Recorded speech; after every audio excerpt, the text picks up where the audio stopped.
I have got over some things that were told to me by my parents the hard way, और उसके लिए मेरी जान के पीछे पड़े हैं वे लोग। Okay, one of them is कि लड़के लड़कियों का फायदा उठाते हैं। यार ये बात इतनी ज्यादा झूठ साबित हुई है मेरी जिंदगी में, probably because I identify red flags very well, और मैं पहली डेट पे डंप कर देती हूँ खराब लड़कों को।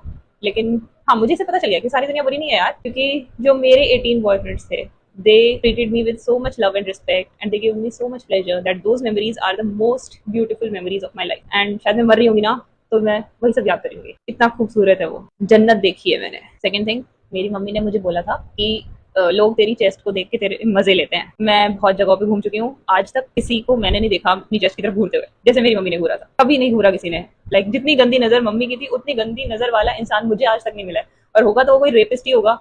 और अगर दूसरे लोग चेस्ट की तरफ देखते हैं ना तो वो शायद ऐसे देखते हैं कि मुझे पता नहीं चलता, अभी भी देख रहे होंगे इस वीडियो में भी, लेकिन उसमें दिक्कत क्या है? अगर someone is taking some pleasure और मुझे उस पर कोई इम्पैक्ट पड़ ही नहीं रहा, उसमें प्रॉब्लम ही क्या है? Let people live their life. फिर जो सड़क पे दो कुत्ते सेक्स कर रहे होते हैं उनको भी पत्थर मारते हैं, लेकिन वो खुद को नहीं मिलता।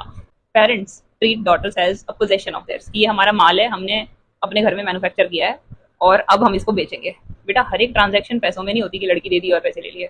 कुछ ट्रांजैक्शंस ऐसे होती हैं जिनको कन्यादान कहते हैं, कि हम लड़की दे देंगे और उसके बदले में हमें सोसाइटी में रिस्पेक्ट खरीद रहे हैं। समझ रहे हो? दो फैमिलीज के बीच में ये पवित्र रिश्ता तब बनता है जब एक लड़की का रेप करने का राइट किसी आदमी को मिलता है।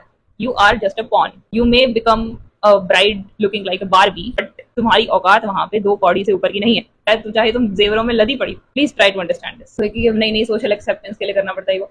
बेटा, तुम किस सोशल एक्सेप्टेंस की बात कर रहे हो? तुम्हें ये तक पता है कि तुम्हारे माँ बाप ने कंसेंशुअल सेक्स किया था, या तुम्हारे बाप ने तुम्हारी माँ का रेप किया था जिससे तुम पैदा हुए? तुम्हें नहीं पता। और तुम्हारा बाप बहुत रिस्पेक्टेबल आदमी होगा सोसाइटी में, पक्का। तुम देख रहे हो सोसाइटी में रिस्पेक्ट क्या चीज है, तो उसके लिए इस बेकार फालतू की चीज के लिए अपनी सेल्फ रिस्पेक्ट का सौदा मत करो। Like I have told her about one of my boyfriends. मैं जो भी बात बता रही हूँ उस बात की 0 सिग्निफिकेंस है, और सिर्फ सिग्निफिकेंट बात उनको क्या पकड़ में आई, अगर माँ बाप की अगर बेटी किसी की जाके किसी लड़के के साथ किसी होटल में जाके सेक्स करके आ जाती है, तो ये तो माँ बाप के लिए बिल्कुल आत्मा पे वार हो जाता है माँ बाप की। ये आत्मा पे वार क्यों हो रहा है, समझ रहे हो? ये कहने को अच्छे शब्द लग रहे हैं, आत्मा पे वार हो गया, लेकिन बेटा ये वही वार है कि हमारा माल था, हमसे बिना पूछे यूज कैसे कर लिया किसी ने। ये एक दिन तुम्हें एक ऐसे बंदे को सौंप देंगे जो कमेंट सेक्शन में लोगों के लिखता होगा no seal no deal, that's how they treat you.